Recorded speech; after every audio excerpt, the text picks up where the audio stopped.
Tonight, when you walk into your bedroom, you're going to reach out and flip a switch. Light will flood the room, and you won't think twice about it. But for 99.9% of human history, that switch didn't exist. When the sun went down, the world didn't get dim. It became completely, utterly dark. The kind of dark where you can't even see your own hand in front of your face. Your ancestors lived in that darkness for over 300,000 years. Every single one of them spent roughly half their life in near total darkness. And here's what nobody tells you: you were not designed to sleep the way you sleep right now. Modern science is only beginning to understand what we lost when we flipped that first switch, and what we lost might be more important than anything we gained.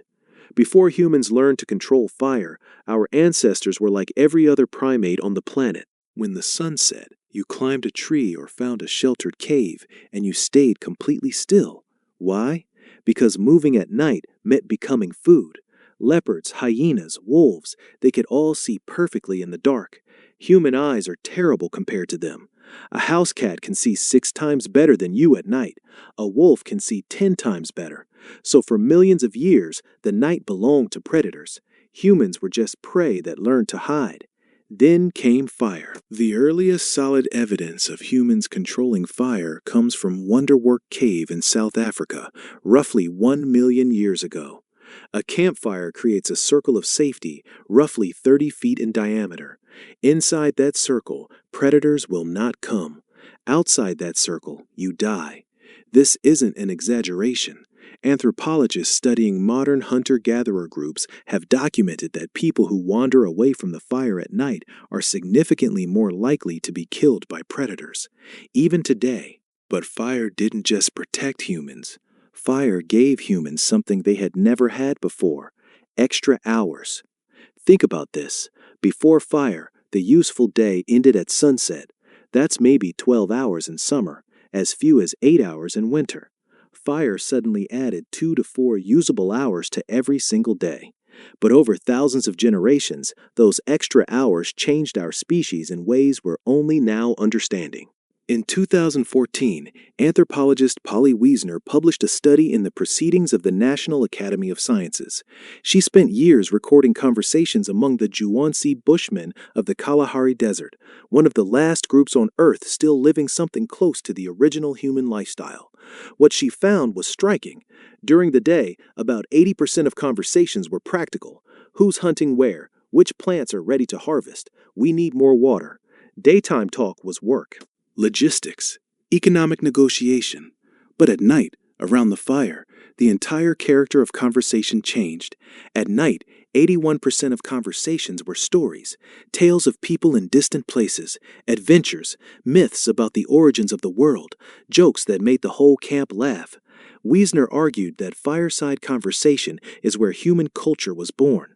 The campfire was the original theater, the original classroom, the original church. It's where humans learned to think beyond the immediate present and imagine things that don't exist yet. It's where we became us. But the night wasn't just about stories. There was something else happening, something that scientists only rediscovered in the last 30 years.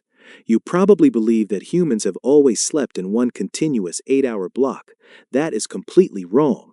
In 2001, historian Roger Ekirch published a paper that changed sleep science forever. He had spent 16 years digging through historical records, prayer books from the 1400s, court records, diaries, medical texts, letters from ordinary people, even passages in Homer's Odyssey. He found over 500 references to the same thing: first sleep and second sleep. Before the industrial age, people did not sleep in one continuous block. Here's what they did instead. They went to bed shortly after sunset. They slept for about 4 hours. Then they woke up. They stayed awake for 1 to 3 hours in the middle of the night. Then they went back to sleep for another 4 hours until dawn. This wasn't insomnia. This was normal. This was how every human on the planet slept for thousands of years. And what did people do during that wakeful period in the middle of the night? Everything. A 16th century French physician recommended that couples conceive children during this window because they would do it better. People visited neighbors. They interpreted their dreams while they were still fresh. They wrote. They simply lay in bed in the dark and thought. A doctor's manual from the 1500s advised patients that the best time to study and reflect was during the watch, the quiet hours between first and second sleep, when the mind was calm and the world was still. Now here's where it gets really interesting. For centuries, historians had been reading these references, but they kept mistranslating first sleep as something else. Why? Because they couldn't imagine that people ever slept differently than we do now. The assumption was so deep that translators literally mistranslated ancient Greek and medieval Latin to make it fit their modern experience. But then science confirmed what history had been saying all along. In 1992, psychiatrist Thomas Wehr at the National Institute of Mental Health ran an experiment. He took a group of volunteers and removed all artificial light from their lives. No light bulbs, no candles, no phone screens, just natural sunlight. For 1 month, they experienced 14 hours of darkness every night, just like our ancestors would have before fire extended the evening. Within weeks, every single participant settled into the same pattern. 4 hours of sleep, 1 to 3 hours of quiet wakefulness, then 4 more hours of sleep. Nobody told them to do this. Nobody suggested it. Their bodies just did it, as if some ancient program had been waiting inside them the whole time, buried under centuries of artificial light. But here's the most important finding.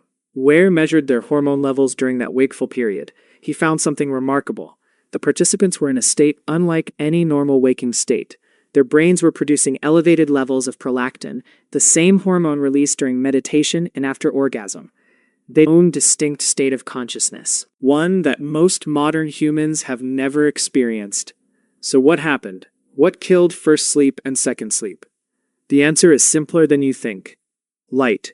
In the 1600s, cities began installing street lamps. Paris was one of the first, under Louis XIV, who wanted to reduce crime. London followed. The night, which had been a place of danger and fear, slowly became navigable. Then came cheaper candles, then gas lamps in the 1800s. And then, in 1879, Thomas Edison commercialized the electric light bulb. Within 1 generation, the night as humans had known it for 300,000 years was gone. And here's the part nobody talks about. The word curfew comes from the French couvre-feu. It literally means cover fire. In medieval towns, a bell would ring at night, signaling everyone to cover or extinguish their fires. Not because of safety, because night was supposed to be dark. For most of history, being out at night was suspicious. In many medieval European cities, walking outside after dark without a lantern was literally illegal. Night belonged to criminals and the supernatural. People feared it in a way that's almost impossible for us to understand today. And then we conquered it. We flooded it with light, and we thought that was progress. But here's what we lost. Modern humans are exposed to artificial light an average of 7 to 8 hours after sunset. This light, especially the blue light from screens, suppresses your body's production of melatonin, the hormone that regulates sleep. Your body doesn't know the difference between a light bulb and the sun. When light hits your retina at 11 p.m., your brain interprets it as daytime. It delays melatonin release. It fragments your sleep. It disrupts the circadian rhythm that evolved over millions of years. Researchers have found that people who go camping for just 1 week with no artificial light at all have their melatonin cycles reset by nearly 2 hours. Their bodies start producing melatonin at sunset instead of hours after it. That's all it takes, 1 week, for 300,000 years of programming to reassert itself. We didn't just change when we sleep. We eliminated an entire phase of human consciousness. That quiet, reflective state between first and second sleep, the state that Wehr's subjects described as peaceful and meditative, doesn't exist anymore for most people. Instead, we have insomnia, and we treat it like a disorder. But what if it's not a disorder at all? What if waking up at 2 a.m. and lying there in the dark isn't your body malfunctioning? What if it's your body remembering what it was built to do? For 300,000 years, your ancestors spent their nights in a rhythm that modern science is only beginning to understand. They gathered around fires and told stories that built civilizations. They slept in 2 phases with a window of quiet reflection in between. They lived in darkness so complete that the Milky Way wasn't something you had to drive to a national park to see. It was just the sky. And every single night, when they woke in the dark between first and second sleep, they lay there in silence. They thought about their lives, their dreams, the world they would wake up to in the morning. We traded all of that for a light switch, and most of us never even knew it was gone. Tonight, before you flip that switch, try something. Sit in the dark for 30 minutes. Let your eyes adjust. Let your mind slow down. You might feel something you've never felt before. Not fear, not boredom. Something older. Something that 300,000 years of your ancestors felt every single night. We gave up that world for a switch. But maybe, just maybe, we can still get it back.